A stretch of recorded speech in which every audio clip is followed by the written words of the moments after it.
जय हिंद दोस्तों। आज हम लोग पढ़ेंगे डॉक्टर भीमराव अंबेडकर से संबंधित कुछ महत्वपूर्ण प्रश्न जो कि आपके प्रत्येक कॉम्पिटेटिव एग्जाम में पूछे जाते हैं। जैसे कि आपको पता होगा 14 अप्रैल को उनका जो है 131वां जयंती मनाया जाएगा, तो आप सभी मनाइएगा। और इससे रिलेटेड जो हम लोग का प्रश्न देखने को मिलता है, तो ये आपको अधिक से अधिक प्रश्न जो होता है आपको ये संविधान से संबंधित इनके प्रश्न होते हैं, क्योंकि इनको संविधान निर्माता कहा गया है। तो इनसे रिलेटेड जो आपको एग्जाम में प्रश्न पूछे जाते हैं वो आपको जो है संविधान से रूबरू कराते हुए इनसे प्रश्न बनता है। ठीक, तो हम लोग उनके बारे में आज जितने भी प्रश्न पूछे जाते हैं कॉम्पिटेटिव एग्जाम में, लगभग हम आज 40 से 50 प्रश्नों को आपसे रूबरू कराएंगे। तो चलिए हम लोग इसको शुरू करते हैं। और सबसे जो पहला प्रश्न है कि डॉक्टर भीमराव अंबेडकर का जन्म कब हुआ था। तो जन्म जो हुआ था उनका 14 अप्रैल 1891 में हुआ था। ठीक है, आपको याद रखना है उनका जन्म 1891 में 14 अप्रैल। और ये जो हम लोग का हाल ही में अभी मनाया जाएगा 14 अप्रैल 2022 को, तो यह 131वां उनका जयंती मनाया जाएगा।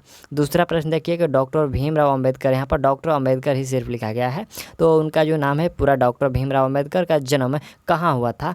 तो उनका जन्म जो है मध्य प्रदेश के इंदौर के महू छावनी में हुआ था। ठीक, तीसरा प्रश्न है कि डॉक्टर भीमराव अंबेडकर के पिता का नाम क्या था। तो उनके पिता का नाम था रामजी मोलाजी सकपाल था। ठीक, चौथा प्रश्न है कि डॉक्टर अंबेडकर की माता का नाम क्या था। तो उनके माता का नाम था बाई। हालांकि यहाँ पर उनका जो पूर्ण रूप से नाम नहीं दिया गया है, लेकिन वहाँ पर उनका अंतिम में जो था नाम वो बाई था। ठीक, चलिए पांचवा प्रश्न हम लोग का है कि डॉक्टर अंबेडकर पिता, यहाँ पर डॉक्टर अंबेडकर के पिता क्या करते थे। तो उनके जो पिता थे वो सेना में सूबेदार थे। ठीक, छठा प्रश्न है कि डॉक्टर अंबेडकर की माता का देहांत कब हुआ था। तो उनकी माता का देहांत 1896 में हुआ था। ठीक, आपको याद रखना है। और अगला प्रश्न है कि डॉक्टर भीमराव अंबेडकर की माता का देहांत के वक्त उनकी आयु कितनी थी। तो यहाँ पर उनकी आयु पूछा गया कि कितनी थी, तो 50 वर्ष। यहाँ पर उनकी माता की आयु की बात हो रही है, तो 50 वर्ष। ये हालांकि कोई इंपॉर्टेंट प्रश्न नहीं है, जो प्रश्न आपको इंपॉर्टेंट है तो आपको वो संविधान से लिया गया है, तो आपका आगे आने वाले प्रश्नों में मिलेगा। आप लोग पढ़ते रहिए शुरू से। यहाँ पर 40 से 50 जो प्रश्न लगा लेते हैं, तो इनसे संबंधित कोई भी एग्जाम में आपका प्रश्न नहीं छूटेगा। और आठवां प्रश्न है कि डॉक्टर अंबेडकर किस जाति के थे। तो आपको याद रखना है, यह प्रश्न पूछे जाते हैं कि यह महार जाति से वो संबंधित है। ठीक, अगला है कि महार जाति को कैसा माना जाता है। तो देखिए महार जो जाति होते हैं वो निम्न वर्ग, आपको याद रखना है निम्न वर्ग, जो कि यहाँ पर अछूत दिया गया है, तो वह निम्न वर्ग में आता है। ठीक, चलिए 10वां प्रश्न है कि डॉक्टर अंबेडकर को स्कूल में कहाँ बैठाया जाता था। यहाँ पर देखिए उनको पूछा है कि कहाँ बिठाया जाता था, तो क्लास के बाहर है। आपको ये उनके अंदर की भावना है, उनसे अंदर का जो है रिलेटेड प्रश्न है। और 11 नंबर प्रश्न है कि डॉक्टर अंबेडकर को स्कूल में पानी कैसे पिलाया जाता था। तो ऊंची जाति का व्यक्ति, यहाँ पर ऊंची जाति का व्यक्ति ऊंचाई से पानी उनके हाथ पर डालता था, तब वो पानी पीते थे। ठीक है, आप कभी कभी इसका मूवी में भी ऐसा जो सीन देखने को आपको मिला होगा। और अगला प्रश्न देखते हैं हम लोग का 12 नंबर है कि बाबा साहब, हम यहाँ पर देखिए बाबा साहब का विवाह कब और किससे हुआ था। तो उनका जो विवाह है वह 1906 में रामाबाई से हुआ था। ठीक, ऑप्शन आप लोग, ऑप्शन नहीं है, आपको डायरेक्ट है, वन लाइनर प्रश्न है। और 13 नंबर है कि बाबा साहब ने मैट्रिक कब पास की। तो उन्होंने मैट्रिक जो है 1907 में, यहाँ पर 2000 नहीं 1907 में, देखिए यहाँ पर उन्होंने शादी के बाद उन्होंने मैट्रिक पास किया था। ठीक, चलिए अगला 14 नंबर प्रश्न है कि डॉक्टर अंबेडकर के बम्बई विश्वविद्यालय में प्रवेश लेने से क्या हुआ। तो बम्बई में जो प्रवेश लिए, यानी कि वो नामांकन लिए, तो भारत में कॉलेज में प्रवेश लेने वाले पहले जो है अस्पृश्य बन गए। क्या हो गए, अस्पृश्य का मतलब होता है अछूआछूत वाला, तो वही वहाँ पर अस्पृश्य बन गए। ठीक, चलिए अगला 15 नंबर प्रश्न है कि गायकवाड़ के महाराजा ने डॉक्टर अंबेडकर को पढ़ाने कहाँ भेजा था। तो वो देखिए उनको पढ़ाने भेजा गया था, तो कोई दूसरा आदमी भेजा था जिनका नाम था गायकवाड़ के महाराज। ठीक, आपको याद रखना है। तो ये कोलंबिया विश्वविद्यालय जो कि न्यूयॉर्क अमेरिका में भेजा गया था। ठीक, 16 नंबर प्रश्न है कि बैरिस्टर के अध्ययन के लिए बाबा साहब कहाँ और कब गए। तो वह गए 11 नवंबर 1917 को लंदन में गए थे। ठीक, यहाँ पर बैरिस्टर के अध्ययन के लिए।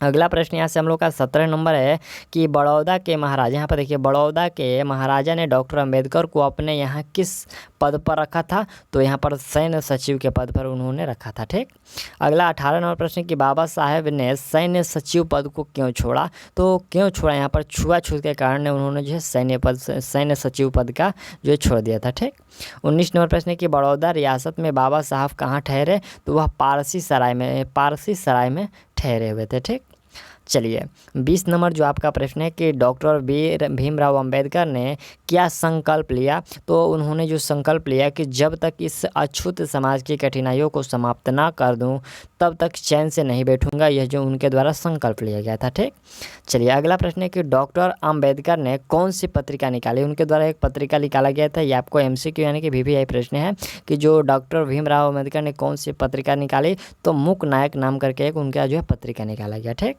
चलिए अगला प्रश्न हम लोग का है कि बाबा साहेब वकील कब बने। तो 1923 में उन्होंने वकील बना। और अगला पॉइंट है कि डॉक्टर अंबेडकर ने वकालत शुरू की कहाँ से। तो मुंबई हाई कोर्ट से वकालत शुरू की है। फिर अगला प्रश्न है कि अंबेडकर ने अपने अनुयायियों को क्या संदेश दिया। तो उन्होंने अपने अनुयायियों को संदेश दिया कि शिक्षित बनो, संघर्ष करो, संगठित रहो। देखिए आपको यह स्टेटमेंट याद रखना है कि उन्होंने अपने अनुयायियों को क्या संदेश दिया। तो शिक्षित बनो, संघर्ष करो और संगठित रहो। ठीक, चलिए 25 नंबर प्रश्न है कि बाबा साहेब ने बहिष्कृत भारत का प्रकाशन कब यहाँ पर आरंभ किया। कब। तो ये 3 अप्रैल 1927 को। अगला प्रश्न है कि बाबा साहेब लॉ कॉलेज के प्रोफेसर कब बने। तो ये 1928 में बने। और अगला पॉइंट है कि बाबा साहेब मुंबई में साइमन कमीशन के सदस्य कब बने। देखिए यहाँ पर यह भी प्रश्न पूछा जाता है कि बाबा साहेब जो थे वो मुंबई में साइमन कमीशन के सदस्य कब बने। तो आपको याद रखना ये 1928 में बने थे। ठीक, चलिए अगला प्रश्न है कि बाबा साहेब द्वारा विधानसभा में महार वेतन बिल पेश कब हुआ। देखिए यहाँ पर जो है बाबा साहेब के द्वारा विधानसभा में महार वेतन जो बिल है ये कब पेश किया गया। तो 14 मार्च 1929 में पेश किया गया। ठीक, अगला है कि काला राम मंदिर में अछूतों के प्रवेश के लिए आंदोलन कब किया। तो यहाँ पर उनके द्वारा जो 1930 में, आपको याद रखना है कि 3 मार्च 1930 में किया गया था। ये आपको काला राम मंदिर में अछूतों के प्रवेश के लिए आंदोलन किया था। ठीक, अगला प्रश्न है कि पूना फैक्ट किसके बीच हुआ था। तो पूना जो फैक्ट है आपको महात्मा अंबेडकर, डॉक्टर अंबेडकर और महात्मा गांधी के बीच हुआ था। ठीक, चलिए अगला यहाँ से प्रश्न है कि महात्मा गांधी के जीवन की भीख मांगने बाबा साहेब के पास कौन आया।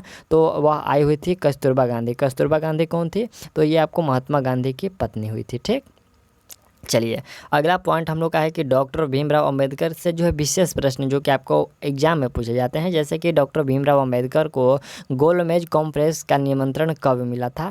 तो उनको जो गोलमेज सम्मेलन का जो यहाँ पर जो है कॉन्फ्रेंस मिला हुआ था वह 6 अगस्त 1930 को मिला था। ठीक, चलिए 33 नंबर जो प्रश्न है कि डॉक्टर अंबेडकर ने पूना समझौता कब किया। तो ये पूना समझौता आपको याद होगा ये 1932 में हुआ था। और अंबेडकर को सरकारी लॉ कॉलेज का प्रधानाचार्य नियुक्त किया गया कब। तो ये आपको 13 अक्टूबर 1935 को। ठीक, चलिए नेक्स्ट जो प्रश्न यहाँ से हम लोग का 35 नंबर है कि मुझे पढ़े लिखे लोगों ने धोखा दिया, यह शब्द बाबा साहेब ने कहाँ कहे थे। तो यह शब्द जो है आगरा में 18 मार्च 1956 में उन्होंने कहे थे कि मुझे पढ़े लिखे लोगों ने जो है धोखा दिया है। यहाँ पर क्या है, धोखा दिया। ठीक, चलिए अगला है कि बाबा साहेब के पीए कौन थे। देखिए हम उनके पीए जो थे वह नानक चंद थे। ठीक, आपको याद रखना है नानक चंद रत्तू थे जो उनके पीए थे।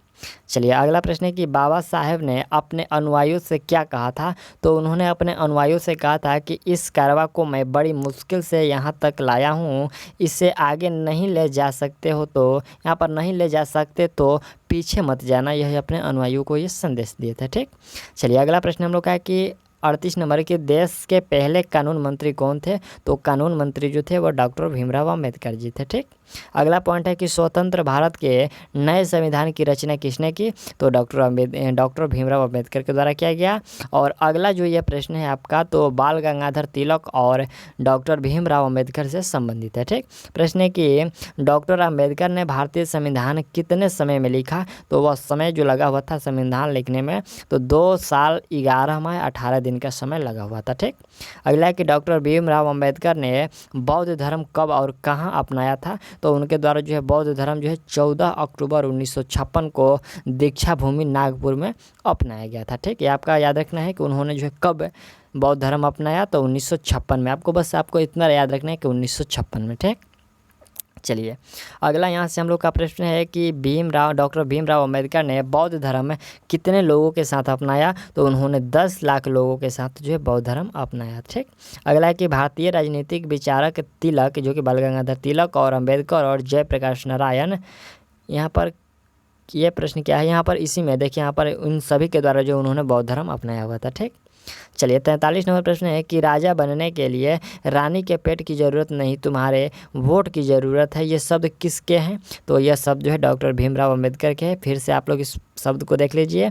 प्रश्न है कि राजा बनने के लिए रानी के पेट की ज़रूरत नहीं, तुम्हारे वोट की ज़रूरत है। ये शब्द डॉक्टर भीमराव अंबेडकर का है। ठीक, चलिए 44 नंबर प्रश्न है कि डॉक्टर भीमराव अंबेडकर के द्वारा द्वारा लिखित महान पुस्तक का नाम क्या है?